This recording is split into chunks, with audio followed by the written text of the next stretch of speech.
Sampun.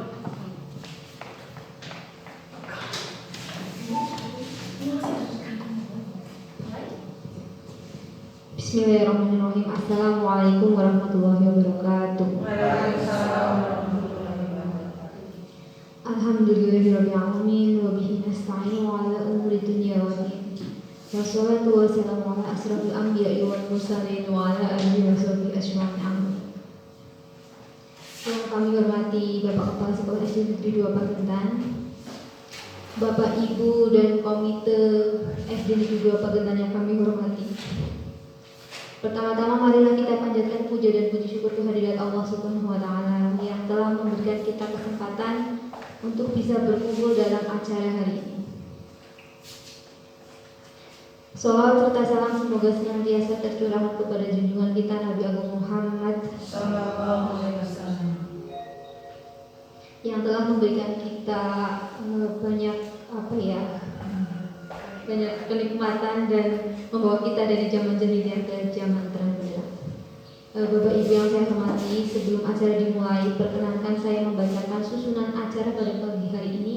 Acara diseminasi budaya positif. Acara yang pertama pembukaan, yang kedua sambutan kepala sekolah, yang ketiga materi, yang keempat tanya jawab, dan yang terakhir penutup. Marilah kita buka acara pada pagi hari ini dengan membaca basmalah bersama-sama. Bismillahirrahmanirrahim. Acara yang berikutnya yaitu sambutan kepala sekolah kepada Pak Bayu Sutopo SPT Kabupaten.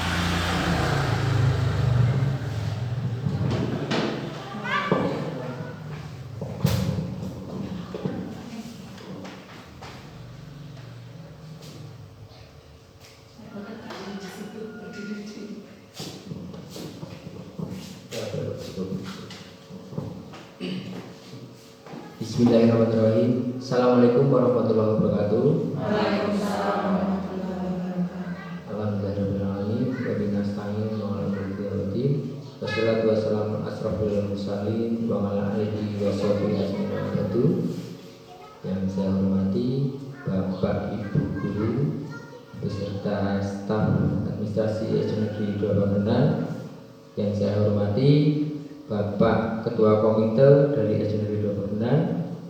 Marilah yang pertama kita selalu panjatkan puji syukur kita terhadap Tuhan Yang Maha Esa yang senantiasa memberikan rahmat, hidayah serta kesehatan sehingga pada pagi yang cerah ini kita bisa berkumpul di ruang kelas 1 dalam acara diseminasi modul 1.4 tentang budaya positif. Sholawat serta salam kita junjungan pada Nabi kita Muhammad sallallahu alaihi wasallam yang kita tunggu syafaatnya di yaumul hisab nanti.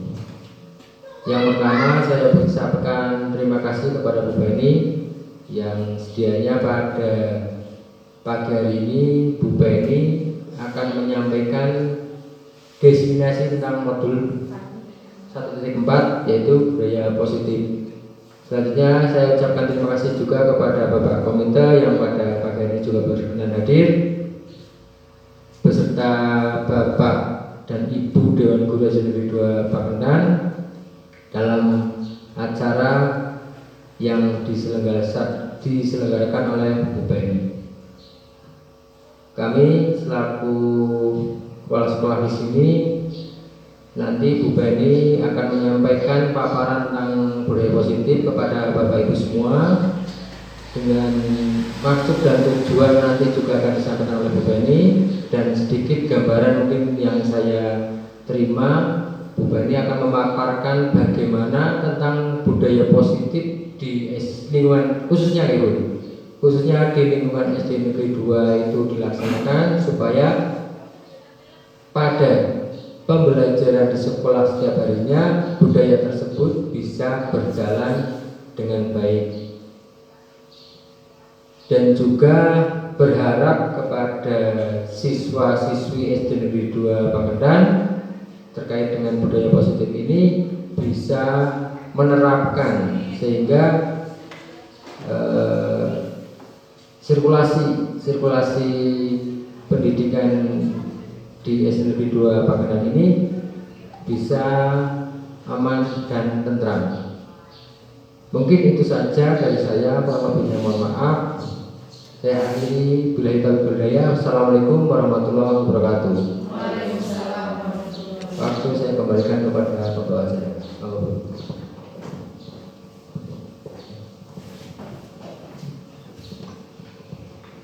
Terima kasih Bapak Yu atas sambutannya.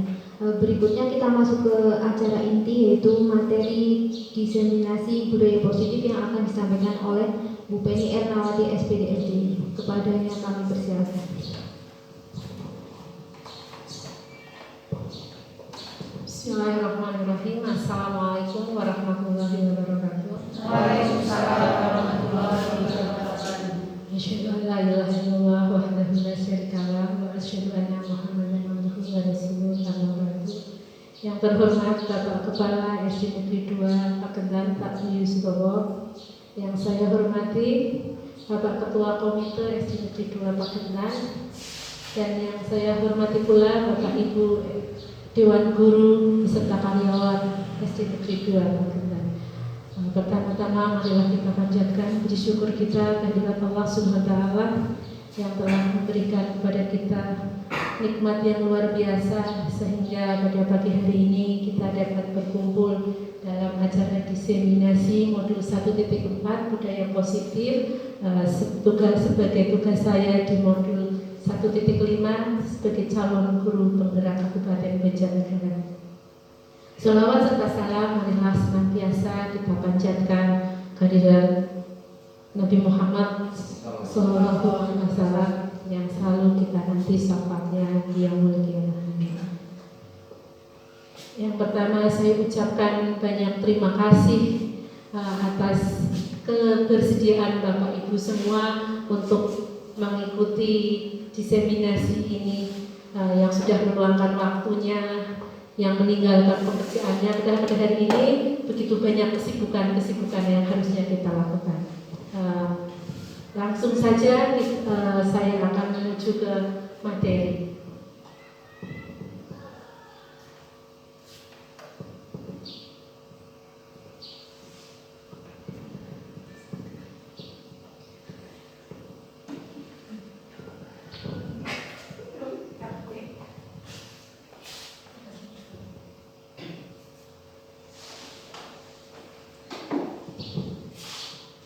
Salam dan bahagia. Agenda kita pada pagi hari ini adalah pembukaan selama 5 menit, menyampaikan materi 45 menit, tanya jawab 15 menit, dan penutup 5 menit. Pertama, apakah Anda setuju dengan pertanyaan ini? Hukum dapat mendisiplinkan siswa. Memberikan hukuman dengan hal positif seperti membaca atau membersihkan halaman sekolah dapat meningkatkan disiplin siswa. Yang ketiga, memberikan penghargaan dapat meningkatkan motivasi siswa. Apakah Anda setuju? Bapak Ibu setuju? Setuju. Berikutnya, topik bahasan hari ini: disiplin positif dan nilai-nilai kebijakan universal, kebajikan universal. 2. Teori motivasi, hukuman dan penghargaan restitusi. Yang ketiga, keyakinan kelas. 4. Kebutuhan dasar manusia dan dunia berkualitas. 5. Restitusi, yaitu 5 posisi kontrol. Yang kedua, restitusi yang kedua adalah segitiga restitusi. Kita dari pertama, disiplin positif dan nilai-nilai kebajikan universal. Perubahan paradigma. Seandainya Bapak Ibu mempunyai sesuatu di tangan Bapak Ibu yang sangat berharga dan Bapak Ibu mengunggahnya, seandainya ada teman Bapak Ibu yang meminta untuk melepaskan apa yang ada di genggaman Bapak Ibu, apa yang akan Bapak Ibu lakukan? Tidak akan memberikan kepada orang lain. Tidak akan memberikan kepada orang lain, karena itu yang sangat berharga. Ada yang lain, mempertahankan. Betul sekali. Di sini apa yang terjadi? Pasti semua orang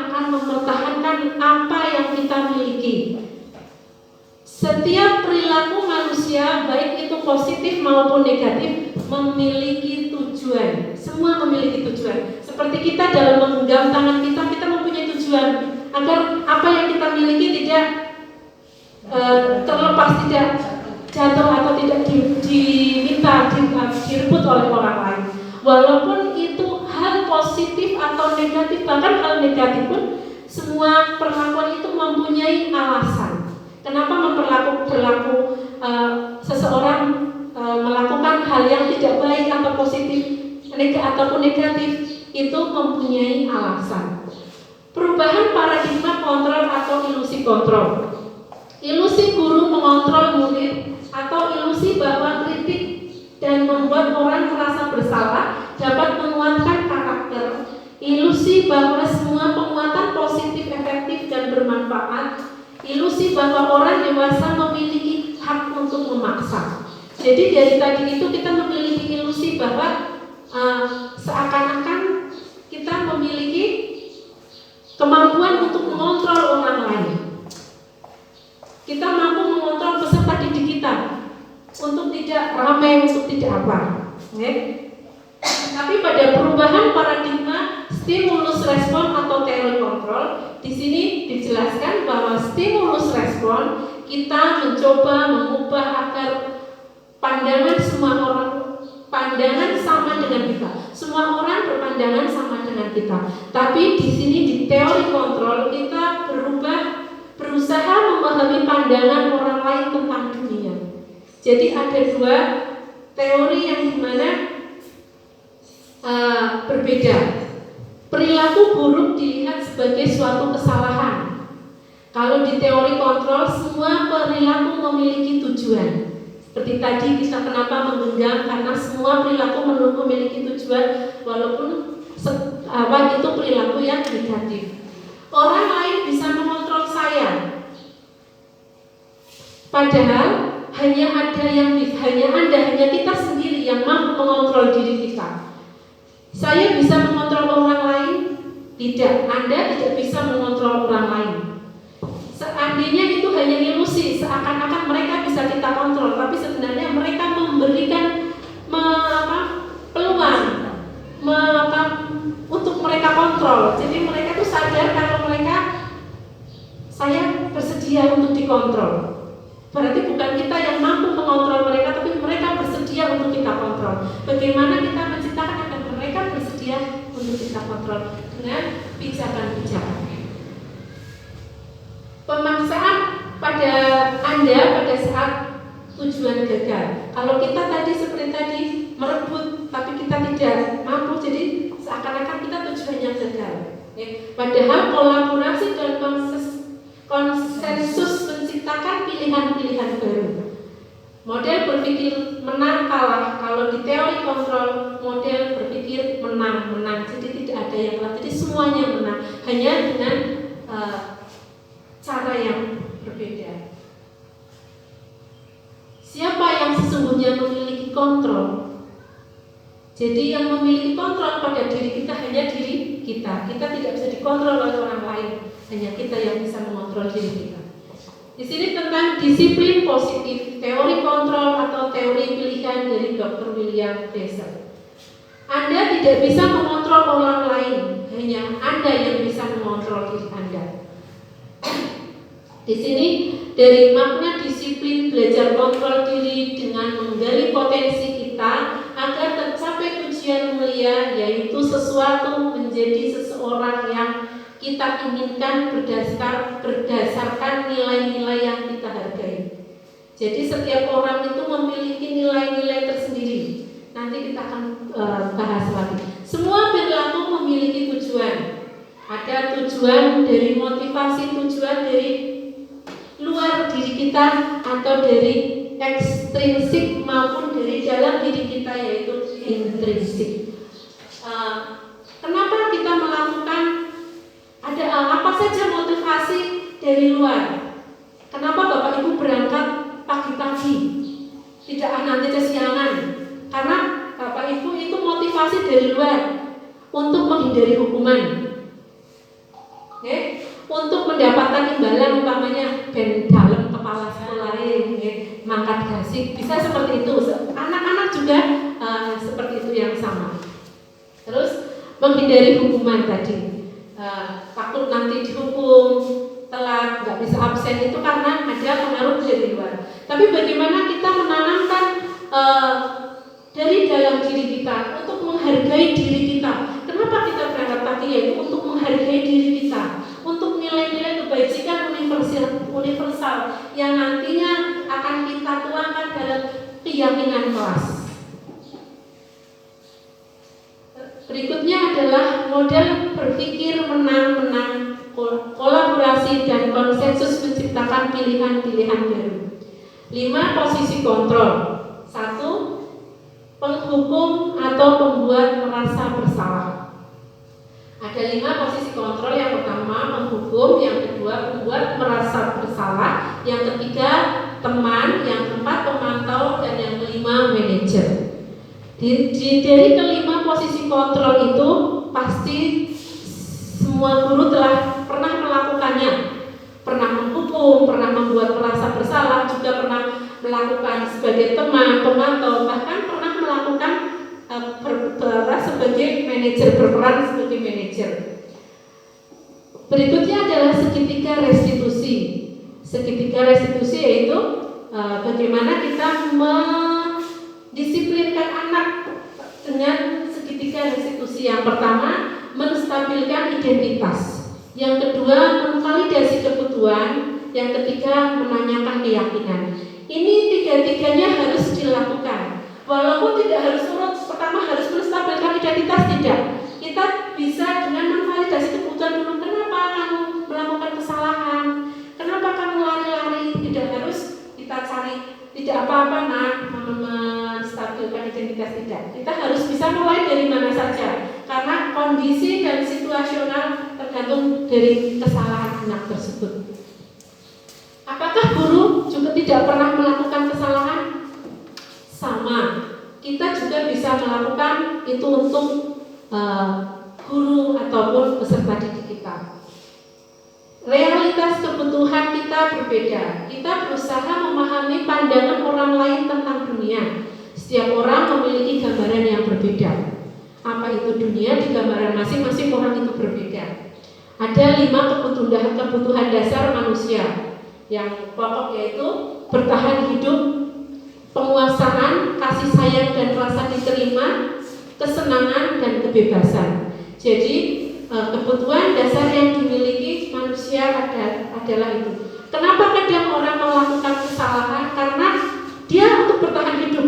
Jadi dari alasan itu nanti untuk mendisiplinkan kenapa timbul masalah dari anak tersebut, kita harus mencari apa kebutuhan dasar yang sebenarnya anak itu dari menciptakan masalah. Kenapa anak itu lari-larian? Kebutuhan dasar apa yang belum terpenuhi dari anak tersebut? Apakah makna disiplin? Disiplin berasal dari bahasa Latin disciplina yang artinya belajar. Maka makna asal dari kata ini berkonotasi dengan disiplin diri dari murid-murid Socrates dan Plato. Disiplin diri membuat orang menggali potensinya menuju sebuah tujuan, apa yang dia hargai. Namun dalam budaya kita, makna kata disiplin telah berubah menjadi sesuatu yang dilakukan seseorang pada orang lain untuk mendapatkan kepatuhan. Kecenderungan umum adalah menghubungkan kata disiplin dengan ketidaknyamanan, bukan dengan apa yang kita hargai atau pencapaian suatu tujuan yang mulia. Nilai-nilai kebajikan universal. Nilai-nilai kebajikan adalah sifat-sifat positif manusia yang merupakan tujuan mulia yang ingin dicapai setiap individu. Nilai-nilai tersebut bersifat universal dan lintas bahasa, suku bangsa, agama maupun latar belakang. Setiap perilaku atau perubahan memiliki tujuan. Dengan mengaitkan nilai-nilai kebajikan yang diyakini seseorang, maka motivasi intrinsiknya akan terbangun, sehingga menggerakkan motivasi dari dalam untuk dapat mencapai tujuan mulia yang diinginkan.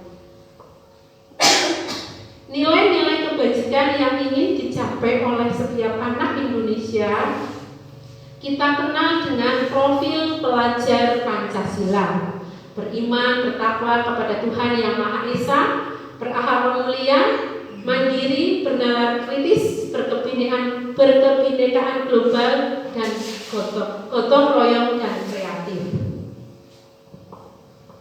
Selanjutnya tentang teori motivasi, hukuman, dan penghargaan restitusi. Teori motivasi perilaku manusia. Motivasi eksternal untuk menghindari ketidaknyamanan atau hukuman. Apa yang akan terjadi apabila saya tidak melakukannya? Di sini tadi sudah sedikit saya jelaskan tentang motivasi eksternal dari luar. Kenapa orang berangkat pagi? Kenapa saya harus pagi-pagi menyiapkan kelas? Karena takut mendapatkan hukuman. Yang kedua masih motivasi eksternal untuk mendapatkan imbalan dari orang lain atau institusi. Apa yang akan saya dapatkan apabila saya melakukannya?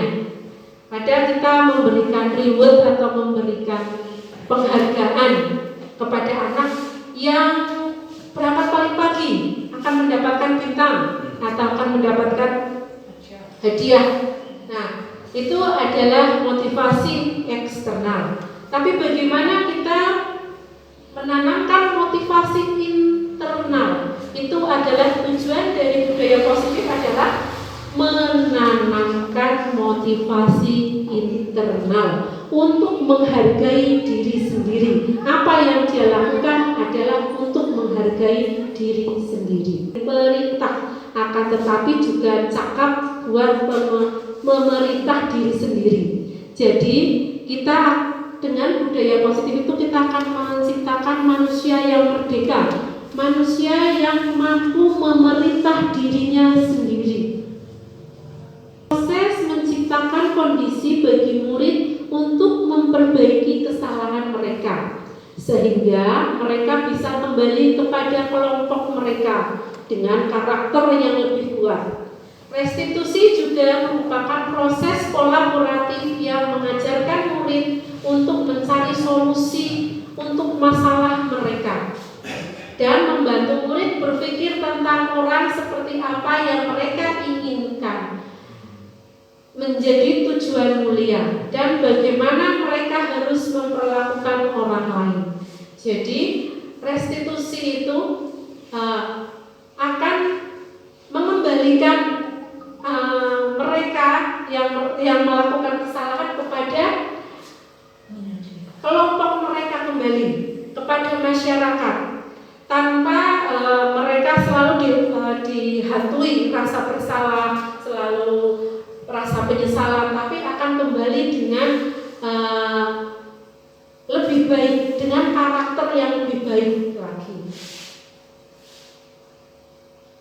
9 ciri-ciri restitusi.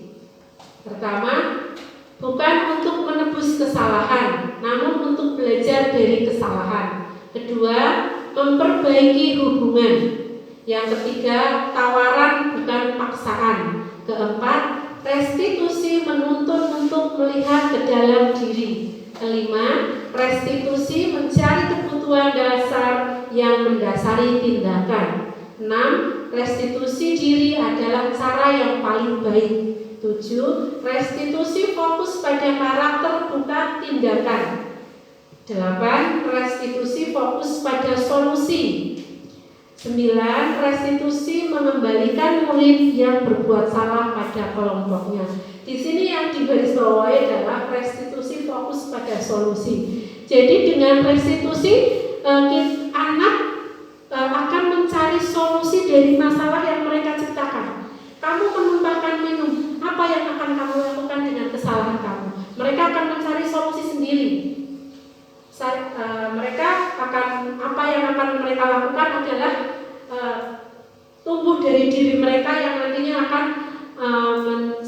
menjadi pijakan untuk dia lebih baik lagi, untuk lebih berkarakter, untuk mereka kembali kepada kelompoknya. Berikutnya adalah keyakinan kelas. Mengapa tidak peraturan saja? Mengapa harus keyakinan kelas? Kita punya peraturan, tapi kenapa tidak peraturan saja? Harus keyakinan. Mengapa kita memiliki peraturan harus menggunakan helm bila mengendarai kendaraan roda 2? Kenapa kita punya peraturan berangkat sekolah hari Senin harus pakai seragam? Itu adalah peraturan-peraturan yang ada di lingkungan sekolah. Untuk mendukung motivasi intrinsik, kembali ke nilai-nilai keyakinan, keyakinan lebih menggerakkan seseorang dibanding mengikuti serangkaian peraturan-peraturan. Di sini budaya positif. Ada lingkungan positif, keyakinan kelas, dan menjadi peraturan kelas. Yang mana yang merupakan keyakinan kelas? Mengapa? Di sini ada 2 kesepakatan kelas, ada 2. Datang tepat waktu, mengucapkan salam. Itu termasuk keyakinan kelas apa bukan? Kesepakatan, kalau itu sudah menjadi kesepakatan bersama dan itu muncul dari diri mereka, itu merupakan keyakinan, bukan hanya sekedar peraturan. Karena keyakinan itu mereka akan laksanakan dengan tanggung jawab, karena mereka sendiri yang menciptakan, yang membuat peraturan kesepakatan kelas tersebut, bukan karena adanya paksaan.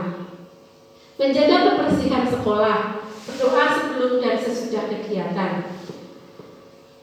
Yang kedua, kami guru dan murid yang saling menyayangi. Kami murid yang semangat belajar. Kami murid yang peduli dengan teman-teman.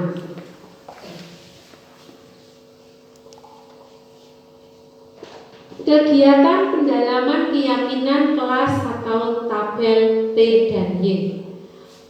Hormat, kami meyakini bahwa sangat penting untuk menghormati semua orang dan barang milik orang lain. Bekerja, kami meyakini bahwa sangat penting untuk mengerjakan segala pekerjaan atau mengikuti kegiatan yang telah ditugaskan. Diterima dan dimiliki, kami meyakini bahwa sangat penting untuk merasa diterima pada suatu kelompok dan saling peduli satu dengan yang lainnya. Kegiatan pendalaman keyakinan yaitu dengan hormat. Terdengar, satu orang berbicara, yuk saya bantu. Terlihat seperti berempati terhadap perasaan orang lain, berperilaku tersenyum ramah. Di sini adalah kegiatan pendalaman keyakinan.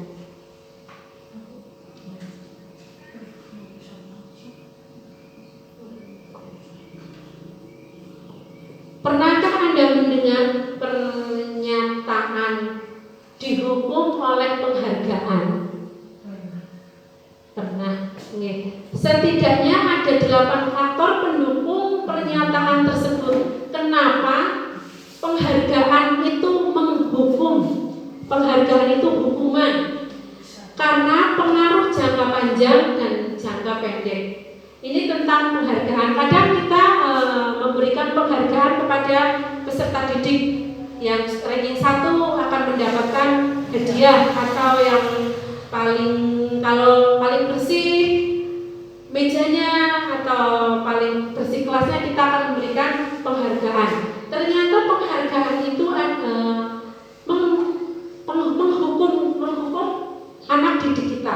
Kenapa? Karena penghargaan hanya jangka pendek. Dan kalau kita tidak mengasih penghargaan, dia tidak melakukannya lagi. Dia akan kecewa, akan mengharapkan, dia akan melakukan dengan selalu mengharapkan penghargaan. Oke, penghargaan menghukum, penghargaan mengurangi ketepatan, penghargaan tidak efektif, penghargaan merusak hubungan. Kenapa merusak hubungan? Kadang kita akhirnya Yang tidak diberi. mencari-cari kita untuk selalu terlihat untuk biar kita mendapatkan penghargaan. Terus kalau yang mendapat penghargaan itu tersebut. Yang pertama, penghargaan menurunkan kualitas, penghargaan mematikan kreativitas, penghargaan mengurangi motivasi intrinsik. Berikutnya ada kasus seperti ini Bapak Ibu. Mari kita analisis bersama. Apakah ini hukuman atau konsekuensi? Mencatat 100 kali di dalam buku kalimat saya tidak akan terlambat lagi karena terlambat sekolah. Menurut Bapak Ibu ini hukuman atau konsekuensi? Hukuman, konsekuensi. Oke, kita lanjutkan dulu ke berikutnya. Lari.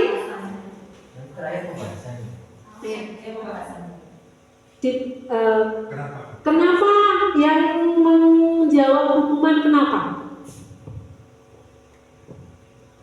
Karena mencatat 100 kali di dalam buku kalimat itu itu tidak ada hubungannya dengan saya tidak akan terlambat lagi. Karena apa ya?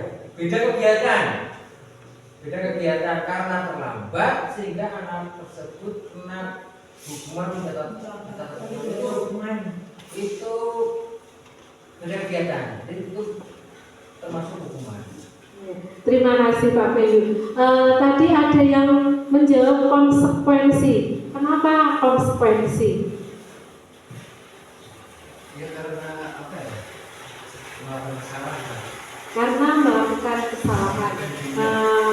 Kita ke berikutnya, kasus berikutnya lagi tentang lari mengelilingi lapangan basket 2 kali karena terlambat hadir di sekolah. Menurut Bapak Ibu, hukuman apa konsekuensi? Selaku guru PJK, mengelilingi lapangan basket, menurut saya konsekuensi itu. Karena nanti di materi PJK juga akan mengarah ke apa itu? Lari. Bisa digunakan untuk materi itu. Saya punya pendapat lain. Kalau menurut saya sama itu konsekuensi, tapi alasannya karena anak tersebut kan terlambat, sehingga anak-anak yang lain yang tidak terlambat mungkin sudah melakukan pemanasan. Jadi lari mengelilingi lapangan basketnya itu bisa jadi untuk pemanasan sebelum ke olahraga. Itu menurut saya. Terima kasih Pak Bayu dan Bu Bayana. Ada yang hukuman tadi. Kenapa hukuman Bu Fitri? Ya karena terlambat. Kalau hukuman mungkin karena belum tentu juga pada hari itu anak tersebut sedang olahraga. Kecuali kalau misalkan pas gelaran olahraga di situ mungkin bisa dikatakan sebagai Tapi begini Pak Adi. Iya betul Pak Bayu hubungannya. Iya. Begini Pak Adi. Meskipun seperti itu tetap di pembiasaan untuk olahraga sejak pagi. Nanti tujuan kami adalah untuk peningkatan kualitas otot tubuh anak. Iya Bu Eni. Terima kasih. Tadi yang saya sampaikan jika pada saat itu kelas tersebut sedang olahraga. Ketika tidak olahraga berarti itu masuk hukuman karena misalnya anak yang lain sedang pelajaran, sedangkan yang terlambat disuruh lari dulu misalnya itu hukuman. Tapi kalau sedang pelajaran olahraga itu masuk konsekuensi. Oke, terima kasih. Ternyata Bapak Ibu sudah pintar sekali. Tepuk tangan buat Kak Sima. Betul sekali Bapak Ibu. Jadi hukuman itu seandainya lari mengelilingi lapangan itu dia tidak saat pelajaran olahraga itu hukuman. Tapi kalau dia saat pelajaran olahraga itu adalah konsekuensi karena dia terlambat. Jadi hukuman dan konsekuensi itu bisa satu masalah tapi ada dua pandangan karena dari mana pada saat apa kesalahan itu terjadi. Kalau dia pas pelajaran IPS masuk ke kelas dia terlambat, dia disuruh lari ke lapangan, itu namanya hukuman. Tapi dia terlambat saat dia berolahraga, dia disuruh lari, itu konsekuensi. Mungkin seperti Pak Bayu yang tadi bicara kan, itu adalah sebagai pemanasan karena dia datang terlambat, temannya sudah melakukan pemanasan sehingga dia memutar lapangan untuk pemanasan sendiri seperti itu. Oke. Tapi kalau tidak disampaikan pada anak didik itu tahunya kan tetap saja hukuman, tidak konsekuensi. Kalau sudah dipahamkan anak-anak nanti kalau terlambat kalian harus lari, itu kan sudah dimufakatkan dalam komunitas anak itu, yaitu bisa dijadikan sebagai konsekuensi. Tapi kalau marah-marah, kalau tiba-tiba langsung itu namanya hukuman menurut saya. Karena hukuman itu sifatnya spontan. Jadi anak salah spontan langsung dilakukan. Tapi kalau konsekuensi memang sudah ada kesepakatan dulu sebelumnya. Setelah dilakukan kesepakatan di kelas, tapi dia melanggarnya dan dia harus konsekuensi dengan apa yang telah mereka sepakati bersama. Kalau hukuman tidak ada kesepakatan, tapi tadi seperti Fitri dikatakan marah-marah, ujuk-ujuk, katanya itu tiba-tiba itu langsung dihukum, itu namanya hukuman. Berikutnya, murid diminta push up 15 kali karena tidak menggunakan masker ke sekolah. Hukuman. Iya, sudah tambah pintar ibu-ibunya. Terima kasih. Selanjutnya,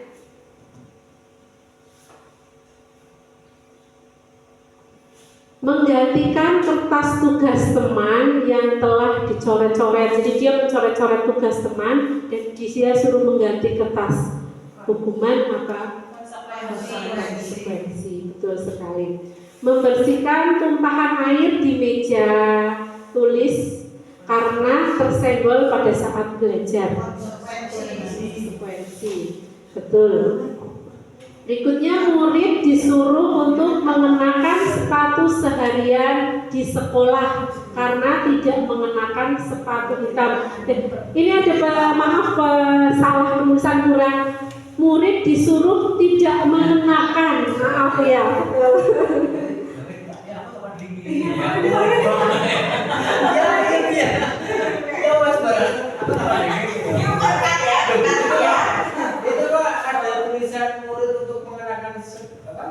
Seharian di sekolah, padahal kan untuk anak sekolah setiap sebenarnya menggunakan sepatu ya, lalu jadi kan mengklarifikasi kata-kata itu.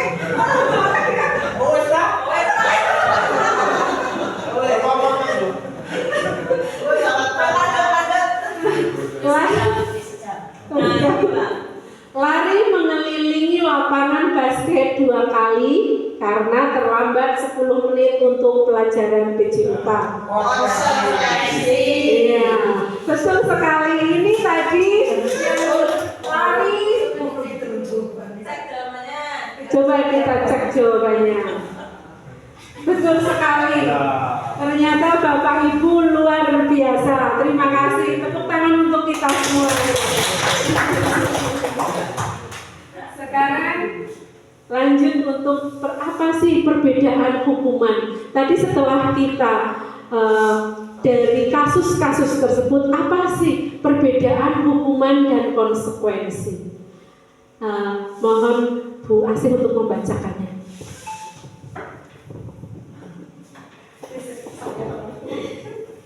Perbedaan hukuman dan konsekuensi.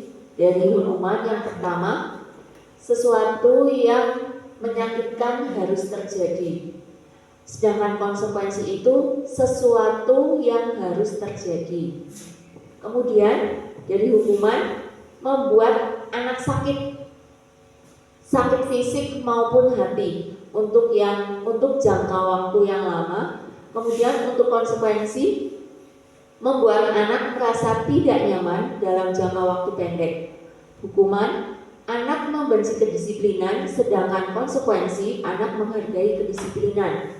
Hukuman berupa paksaan, sedangkan konsekuensi berupa stimulus dan tanggapan. Selanjutnya, hukuman mendorong anak menyakiti diri sendiri, sedangkan konsekuensi mendorong anak agar mudah menyesuaikan diri. Selanjutnya, hukuman berupa konsep diri yang buruk, konsekuensi merupakan konsep diri yang baik.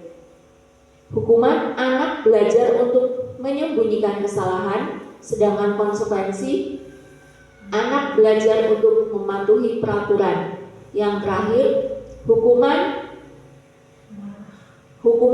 bisa berupa marah, rasa bersalah, dipermalukan, dan merasa tidak dihargai. Sedangkan konsekuensi berupa kehilangan hak, dibuat tidak nyaman, diasingkan untuk sementara waktu. Terima kasih.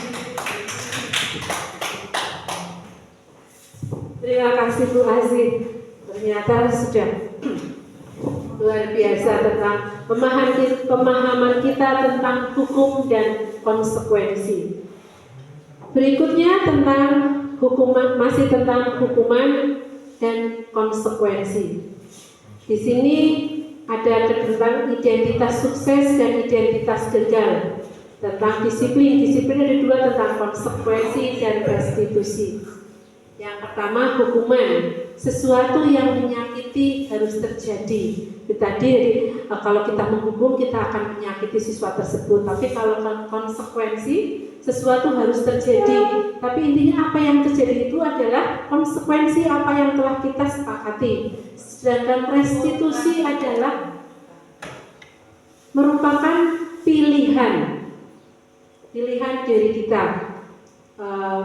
Hukuman adalah tindakan tidak nyaman untuk murid atau anak untuk jangka waktu panjang. Sedangkan konsekuensi tidak nyaman untuk murid atau anak untuk jangka waktu pendek. Restitusi menguatkan untuk murid atau anak dalam jangka waktu panjang. Hukuman, korban mendapatkan keadilan. Sedangkan konsekuensi, korban bisa diabaikan. Restitusi, korban mendapatkan ganti. Untuk identitas gagal dari hukuman, murid atau anak akan merasa tersakiti. Sedangkan untuk identitas sukses, dengan adanya konsekuensi, murid atau anak dibuat tidak nyaman. Sedangkan restitusi, murid atau anak mendapatkan penguatan. Jadi identitas gagal karena hukuman, perilaku positif atau agresif pun meningkat. Sedangkan dari konsekuensi menguatkan, hanya bertahan dalam jangka waktu pendek. Sedangkan tentang restitusi, masalah akan terpecahkan. Kebutuhan dasar manusia dan dunia berkualitas. Kebutuhan dasar manusia, yang pertama adalah bertahan hidup. Kita sebagai manusia yang paling penting adalah bertahan hidup.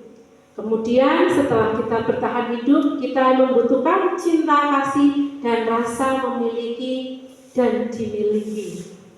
Berikutnya, kita sebagai manusia juga mempunyai kebutuhan akan penguasaan, akan kebebasan dan kesenangan. Kebutuhan dasar manusia tentang bertahan hidup. Kebutuhan bertahan, apa itu kebutuhan bertahan hidup? Yaitu kebutuhan primer yang berkaitan dengan kebutuhan fisiologis agar dapat hidup, seperti makan dan minum. Jadi memang itu kebutuhan pokok manusia. Kebutuhan dasar, ya betul. Berikutnya adalah kasih sayang dan rasa diterima. Kebutuhan yang bersifat psikologis, keinginan untuk diterima oleh orang lain dan berhubungan dengan orang lain.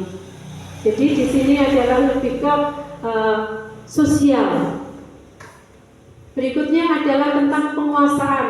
Manusia memiliki kebutuhan dasar penguasaan berhubungan dengan kekuatan untuk mencapai sesuatu dan pengakuan atas kemampuan. Jadi di sini penguasaan itu kita perlu manusia mempunyai kebutuhan untuk diakui akan kemampuannya. Tidak hanya bertahan hidup, mendapat kasih sayang, juga butuh diakui, pengakuan. Terus manusia juga mempunyai kebutuhan dasar kesenangan, kebutuhan untuk merasakan kebahagiaan, bermain dan mendapatkan rasa senang serta tertawa. Berikutnya adalah kebebasan, kebutuhan untuk mandiri, membuat pilihan hidup dan menentukan arah tujuan hidupnya sendiri.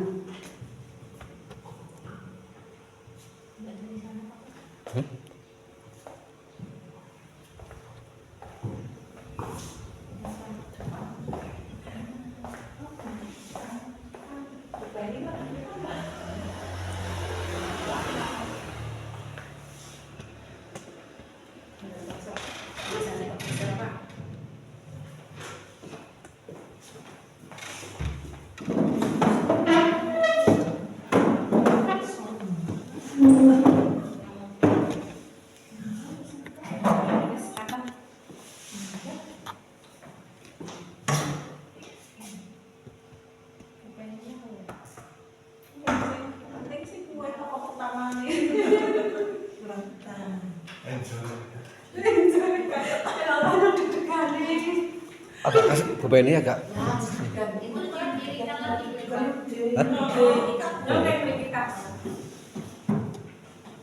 Ya, digeser ininya apa namanya? Kameranya dari bebannya banyak kelihatan.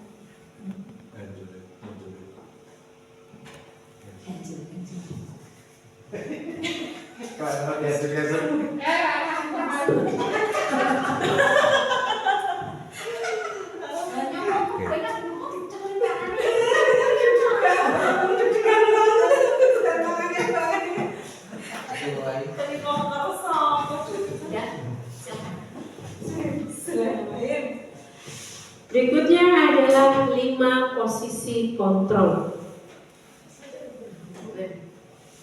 Di sini 5 posisi kontrol. Yang pertama adalah penghukum, yang kedua membuat orang merasa bersalah, yang ketiga teman, yang keempat pemantau, yang kelima manajer.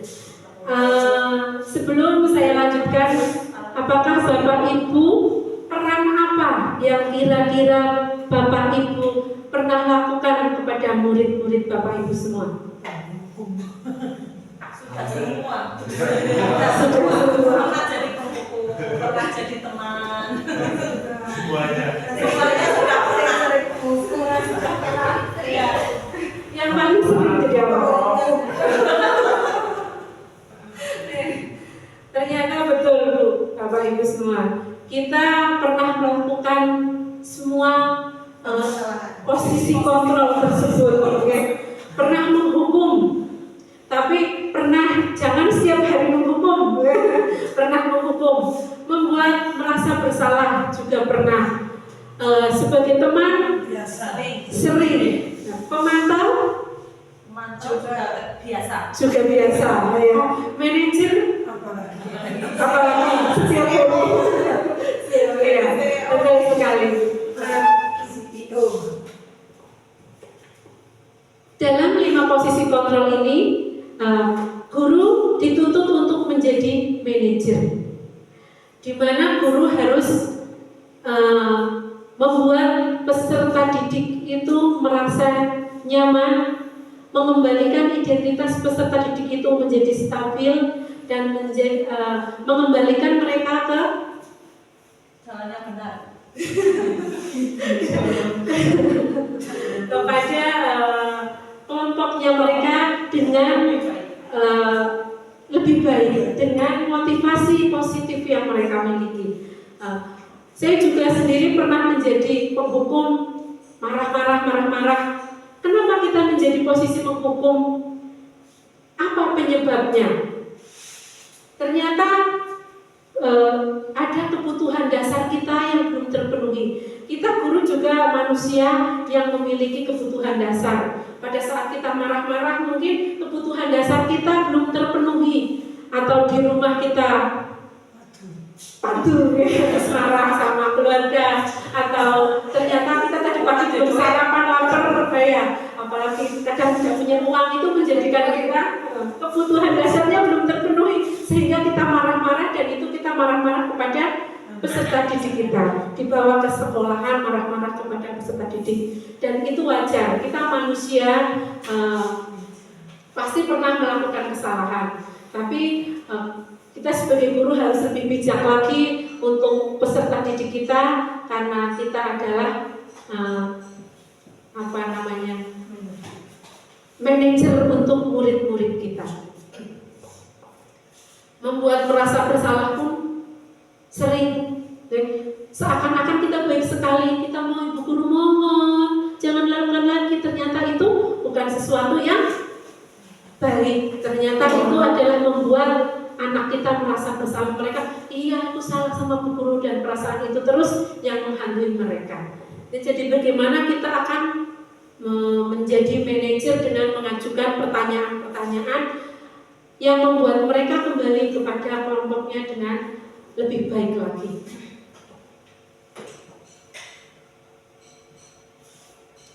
Ciri khas yang membantu membedakan pertanyaan-pertanyaan. Saya kecewa sekali dengan kamu. Kira-kira ini termasuk yang menghukum atau membuat merasa bersalah atau sebagai teman? Bapak Ibu coba. Membuat merasa bersalah, betul.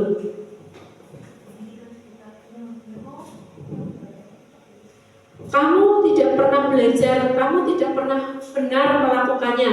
Kira-kira ini apa? Kamu tidak pernah belajar melakukannya. Kamu tidak pernah benar melakukannya.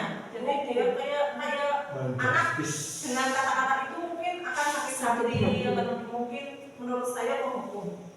Iya, terima kasih, betul sekali. Ada yang merasa bersalah, kenapa merasa bersalah? Ya karena sudah memvonis Mas Susi mati, kamu tidak benar, kamu tidak pernah benar, kan sudah memvonis dia dia melakukan kesalahan terus tidak pernah benar. Tapi dari memvonis kan menghukum.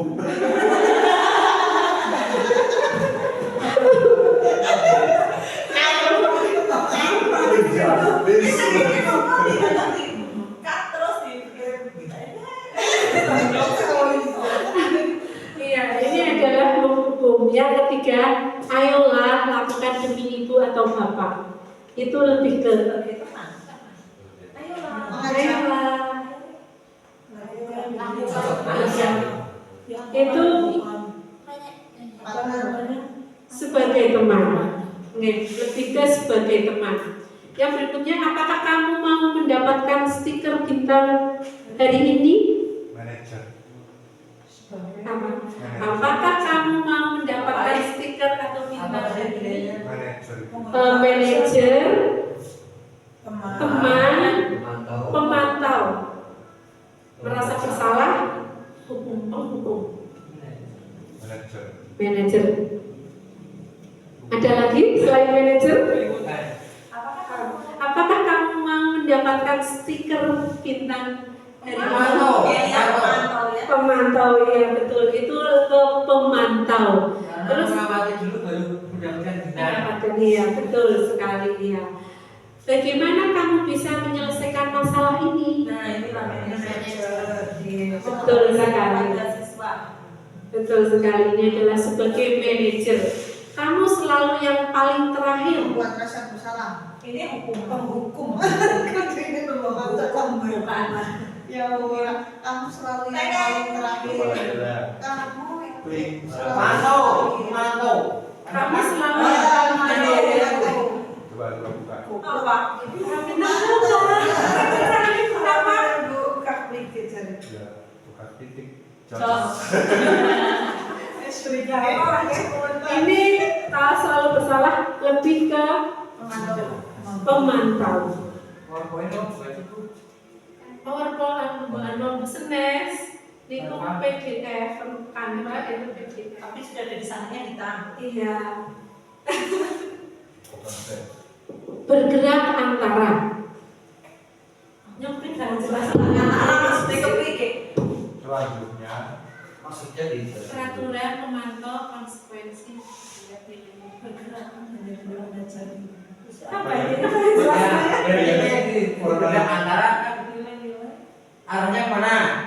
Anda bergerak di yang mana sebagai peraturan memantau konsekuensi, bukan apa ya? Bukan bisa dijelaskan. Nilai-nilai manajer. dua rasa dengan lembu bergerak antara rasa disebutkan. Misalnya kan langsung pemantisnya itu Peraturan apa yang kamu yakini bagaimana masalah? Lah itu yang di dalam kotak sih Bu. Kalau kamu tidak titik-titik itu untuk apa? Saya akan titik-titik. Untuk apa itu? Pertanyaannya Bukan itu. bergerak antara kalau kamu tidak titik-titik, baiknya. saya akan Kata ayo Bani. Mari kita bergerak antara kata-kata di bawah ini. Coba kita terapkan. Kita terapkan kata-kata di atas dengan kalimat ini. Oh, nih jodohkan iya. Iya bergerak antara apa yang kamu kata. ini bagaimana memperbaiki masalah ini? Berarti bergerak antara kata. Memperbaikinya kita berdua mendapatkan apa yang kita butuhkan. Kalau kamu tidak taat peraturan tidak. bergerak Untuk membuat tidak nyaman. Skriben.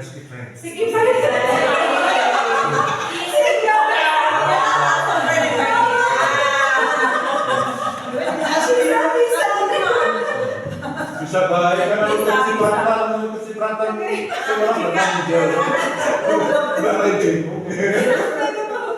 Bebaik benar.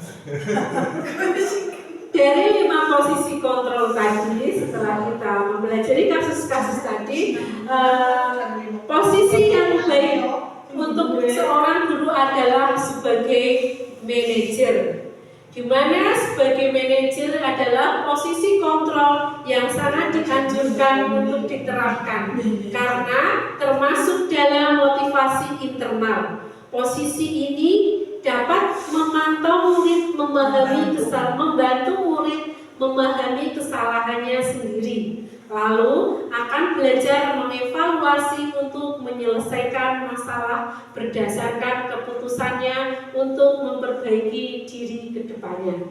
Jadi kita sebagai guru harus memposisikan sebagai manajer agar peserta didik kita mampu mencari solusi dari masalah yang mereka lakukan, mereka berbuat, dan mereka akan menjadi lebih baik untuk kedepannya. Berikutnya adalah segitiga restitusi. Segitiga restitusi di sini ada 3 langkah. Yang pertama, menstabilkan identitas. Yang kedua, validasi tindakan yang salah. Yang ketiga, menanyakan keyakinan.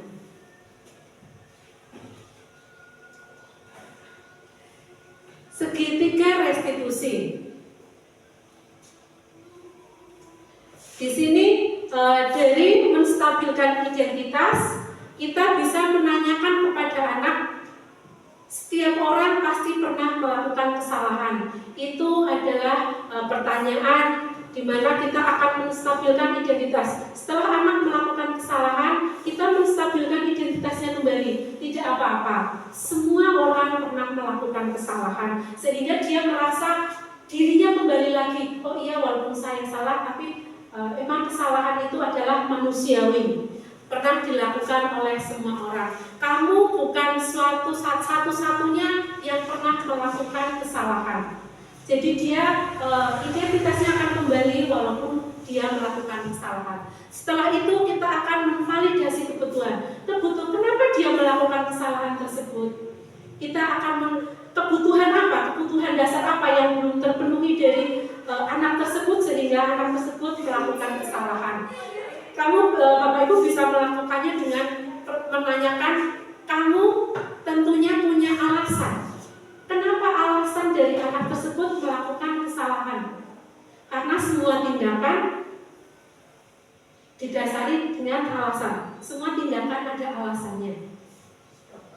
Adakah cara yang lebih efektif untuk mendapatkan apa yang kamu butuhkan? Jadi setelah kita memvalidasi, kita mencari apa kebutuhan dasar dari anak tersebut, dan kita menanyakan, adakah cara lain untuk mendapatkan kebutuhan dasar tersebut.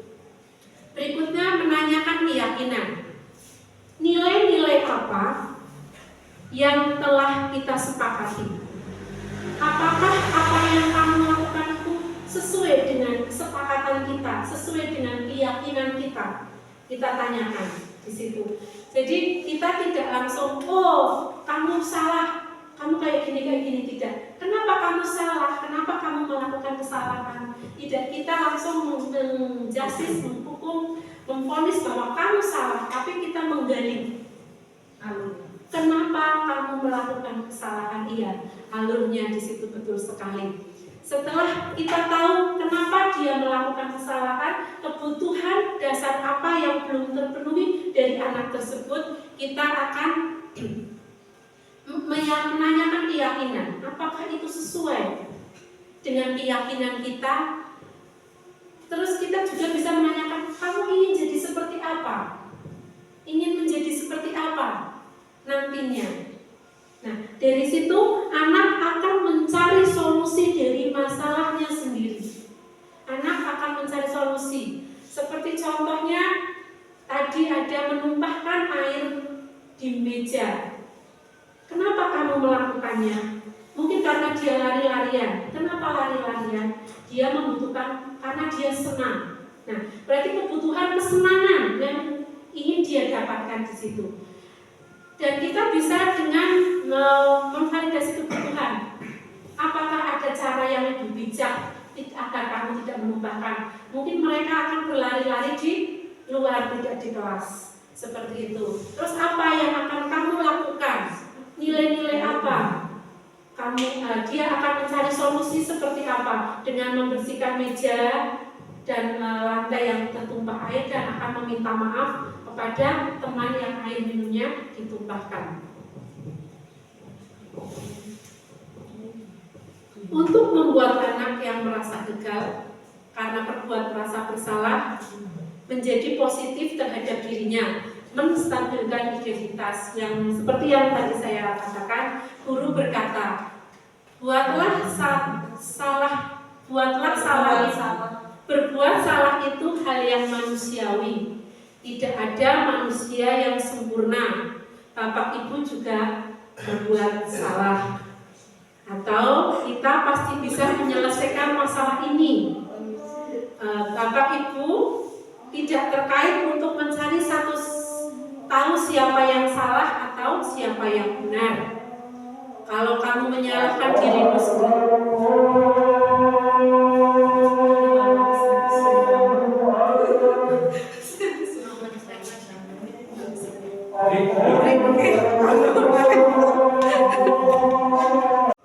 berikutnya adalah validasi kebutuhan. Guru berkata, kamu bisa saja kan melakukan hal yang lebih buruk, tapi kamu tidak melakukannya. Kamu pasti punya alasan mengapa melakukannya.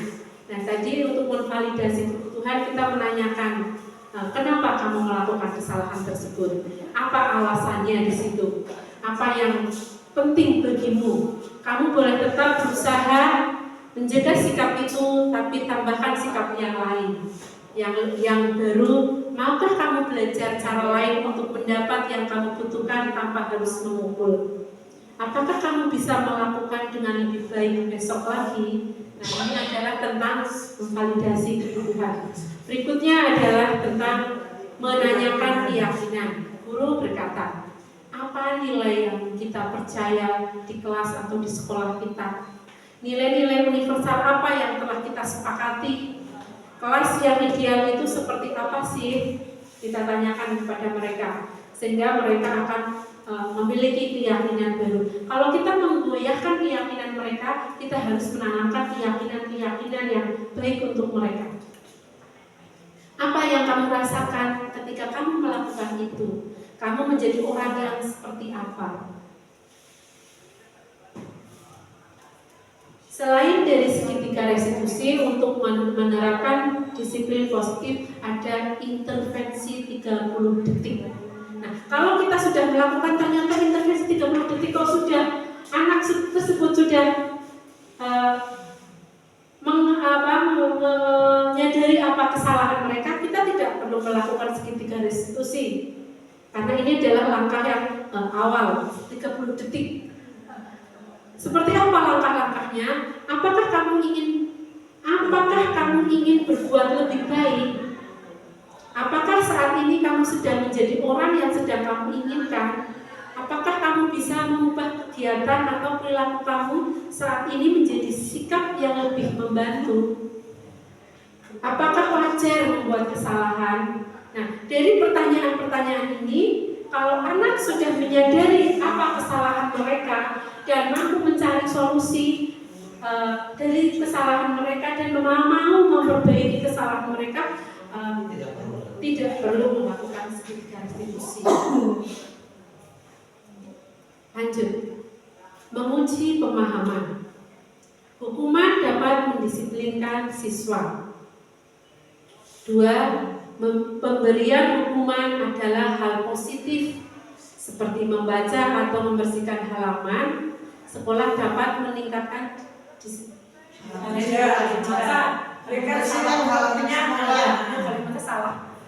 memberikan hukuman dengan hal positif seperti membaca atau membersihkan halaman sekolah dapat meningkatkan disiplin anak. Dapat atau tidak? Hal positif. Hal positif. Bisa. Apakah dapat meningkatkan disiplin anak? Bisa. Bisa iya, bisa tidak. 3. Memberikan penghargaan dapat meningkatkan motivasi belajar anak. Memberikan penghargaan apakah dapat? Kalau menurut yang tadi yang disampaikan tidak. Tidak boleh. Iya, tidak boleh memberikan penghargaan karena penghargaan termasuk hukuman. Betul sekali. Refleksi. Bisa juga belum dalam hati bu juga bisa dalam hati anak-anak yang lain. Oh nyetak sinau sing pinter ben kaya si itu bisa kan tuh bu perasaan seperti itu. Motivasi. Tapi itu motivasi dari luar, bukan dari dalam eksternal, bukan dari dalam diri.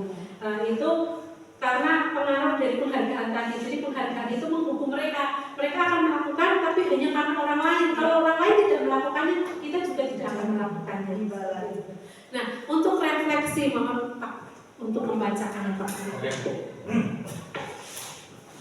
Hal baru apa yang mengubah paradigma saya yang saya dapatkan? Perasaan apa yang muncul selama mengikuti sesi ini khususnya mengenai makna disiplin dan motivasi intrinsik? Gimana jangan langsung takut?